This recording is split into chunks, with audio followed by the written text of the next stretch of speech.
Unit 3rd. In this unit, we shall study the following chapters of physical chemistry.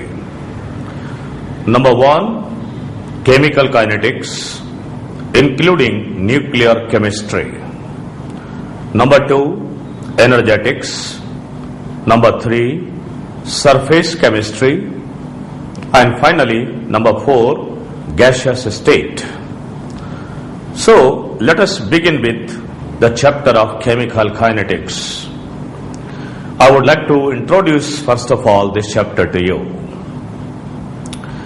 From our knowledge of chemical equilibrium, we know that more is the value of equilibrium constant. For a reversible reaction, more it goes in the forward direction before attaining the equilibrium state. If the value of equilibrium constant is very large, we infer that the reaction is almost irreversible because it will go for almost completion. Similarly, from the study of thermodynamics, we know that a reaction will go spontaneously in the direction for which change in the free energy delta G is negative. But both the above areas of study are unable to tell us that in how much time a reaction will be complete, up to what extent. In nutshell, the time element is missing in chemical equilibrium as well as in thermodynamics. This deficiency is covered by a branch of physical chemistry known as chemical kinetics or chemical dynamics. In this chapter, we shall be studying the following subtitles as per our level and course of study. First, rate of chemical reactions and rate constant. Second, order of reactions. Third, temperature dependence of rate constant, that is Arrhenius equation. Fourth, some complications in first order reactions. So our first article for study is rates of chemical reactions and rate constants. From rate point of view, chemical reactions can be classified into following three categories. Number 1, fast reactions. If you add some silver nitrate to sodium chloride solution, a white precipitate of silver chloride, according to the following reaction, AgNO3 plus NaCl giving AgCl plus NaNO3 is obtained within twinkling of eye. The above is an example of ionic reaction, and most of the ionic reactions occur with such a fast rate that it is impossible to determine the change in the concentration of any or all the reactants in a convenient time period. We shall be excluding such fast reactions from the domain of our study. Of course, it does not mean that chemistry is incompetent to deal with such reactions. We do have sophisticated methods like stopped flow technique, flash photolysis using lasers, etc. for the study of such reactions. But their study is beyond the level and the course we are presently concerned with. Number 2, moderate to slow reactions. If you add few drops of solution of KMnO4 to an aqueous solution of oxalic acid. The purple or pink, if solution is very dilute, color of KMnO4 disappears slowly. It may take few minutes for the solution to become colorless.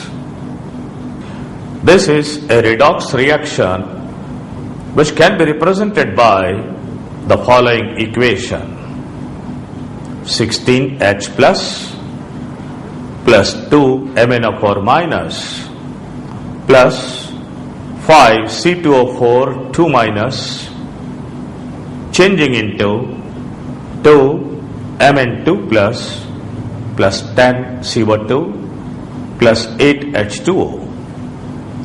This can be considered as a slow reaction, but if we repeat the above experiment by replacing oxalic acid with an acidified solution of ferrous ammonium sulfate, that is FeSO4, NH4 whole twice SO4 6H2O, the solution becomes colorless within no time.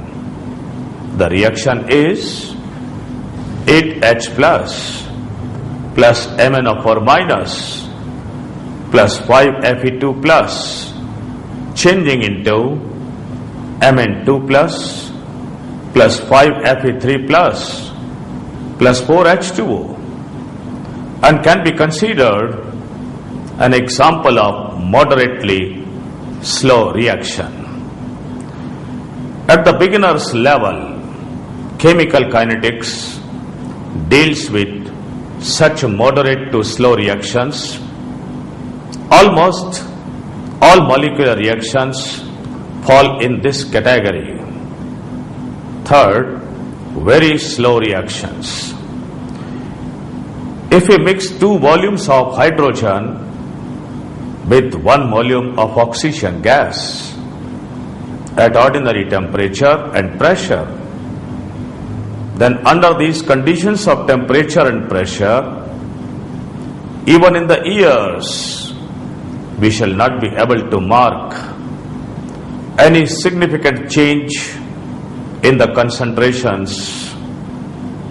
Therefore, the reaction H2 gas plus 1/2 gas changing into H2O liquid is an example of very, very slow reaction. But if we raise the temperature, add some suitable catalyst, or send an electric spark in the above gaseous mixture, we find appearance of some water droplets. What does it mean? It means the rate of a reaction can be affected by some factors like pressure, temperature, catalyst, etc. We have to study all these factors in detail in this chapter. But let us first of all study the rate of reaction itself.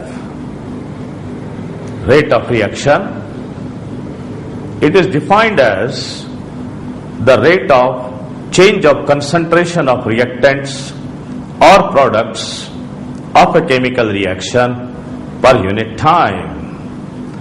Therefore, unit of rate of reaction is concentration upon time, that is mole, liter inverse, second inverse, or mole decimeter cube to the power -3 second inverse. Remember, 1 decimeter cube is equal to 1 liter. But sometimes, in case of gaseous reactions, concentration is replaced by pressure, usually measured in atmosphere. Then the unit of rate becomes atmosphere second inverse.